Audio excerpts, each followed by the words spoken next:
Hello friends, આજે આપણે બનાવીશું પાલકનો એક નવો જ નાસ્તો જે તમારા બાળકોને બી ખૂબ જ ભાવશે. તો ચલો બનાવીએ. મેં અહીંયા 10 થી 15 જેટલા પાલકના પાનને વોશ કરીને લઈ લીધા છે. અહીંયા મેં થોડું પાણીને ગરમ થવા માટે રાખી દીધું છે. હવે આપણે એમાં થોડુંક મીઠું એડ કરી દઈએ અને ગરમ પાણીમાં જ આપણે 1 કપ જેટલા વટાણા લઈ લેશું. એની સાથે જ આપણે પાલકને આવી રીતે ટુકડા કરીને એમાં એડ કરી દેશું.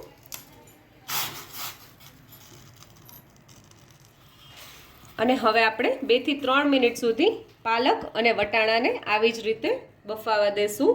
3 થી 4 મિનિટ થઈ ગઈ છે. તમે જોઈ શકો છો આપણી પાલક પણ સરસ બફાઈ ગઈ છે અને વટાણા પણ સરસ બોઇલ થઈ ગયા છે.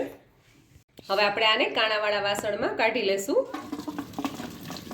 હવે આપણે એના ઉપર થોડું ઠંડુ પાણી એડ કરી દઈએ જેથી કરીને આની કુકિંગ પ્રોસેસ બી સ્ટોપ થઈ જાય અને એનો કલર જળવાઈ રહે. હવે આપણે પાલકને થોડી હાથમાં લઈને દબાવીને એનું જે બધું પાણી છે એ નિતારી લેશું અને મિક્સર જારમાં લઈ લેશું. એની સાથે જ આપણે વટાણા એડ કરી દેશું. હવે આપણે એની સાથે થોડો ફુદીનો બી એડ કરશું,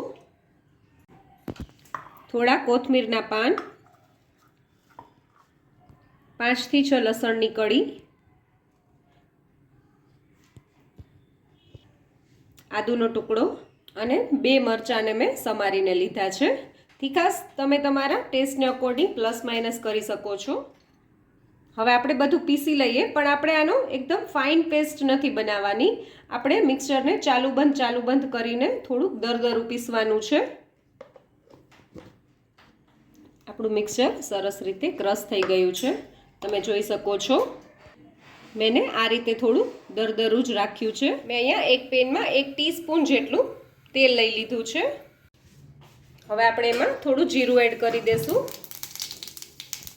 અને આપણે જે મિક્સચર રેડી કર્યું છે એ આમાં એડ કરી દેશું. હવે આપણે આ જે આપણું મિક્સચર છે એને 1 થી 2 મિનિટ સુધી આવી જ રીતે આમાં સાતળી લેશું.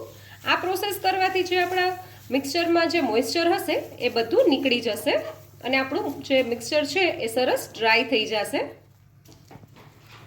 2 મિનિટ જેવું થઈ ગયું છે. તમે જોઈ શકો છો આપણું જે મિક્સચર છે એ સરસ ડ્રાય થઈ ગયું છે. હવે આપણે આને કાઢી લઈએ. હવે મેં અહીંયા જે આપણું મિક્સચર છે એ પહેલાં આપણે એડ કરી દઈશું. એની સાથે આપણે 2 મીડિયમ સાઇઝના બટાકાને આવી રીતે ખમણીને લેશું.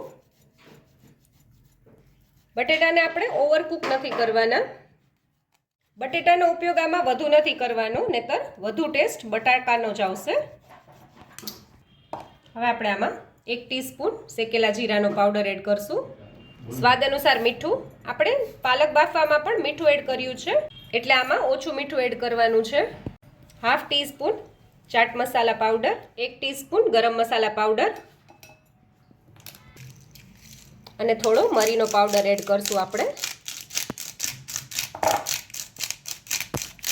હવે આપણા મિક્સચરને સરસ બાઇન્ડિંગ આપવા માટે આપણે શેકેલા ચણાના લોટનો ઉપયોગ કરશું. એ મેં 1 ટેબલ સ્પૂન જેટલો લીધો છે. 2 ટેબલ સ્પૂન જેટલો કોર્નફ્લોર એડ કરશું. આપણે બધું સરસ રીતે મિક્સ કરી લેશું.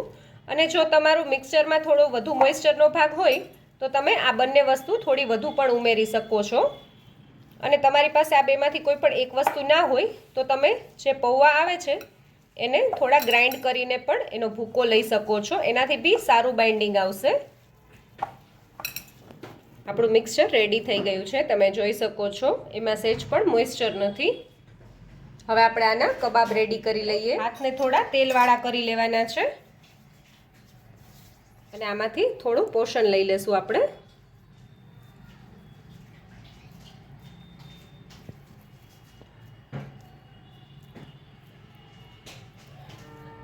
અને આપણે આ રીતનું શેપ આપી દેશું અને આવી રીતે આપણે એને ચપટું કરી દેશું અને એની ઉપર આપણે આવી રીતે કાજુ લગાવી દેશું. થોડું સરસ રીતે ખૂંચાડી દેવાનું જેથી કરીને તળતી વખતે નીકળે નહીં. અને આ જ રીતે આપણે બધા રેડી કરી લઈશું. તળવા માટે તેલ ગરમ મૂકી દીધું છે. હું અત્યારે ડીપ ફ્રાય કરી રહી છું, પણ તમારે જો આને સેલો ફ્રાય કરવું હોય અથવા એર ફ્રાયરમાં કરવું હોય તો તમે એ બી કરી શકો છો. આપણું તેલ સરસ ગરમ થઈ ગયું છે.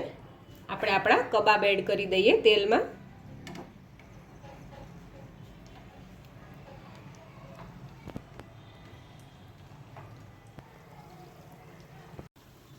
આપણે ગેસની ફ્લેમ મીડિયમ રાખવાની છે, ન તો બહુ હાઈ કે ન તો સ્લો.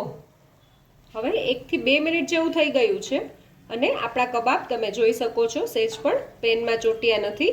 આપણે એની સાઈડ ચેન્જ કરી લેશું.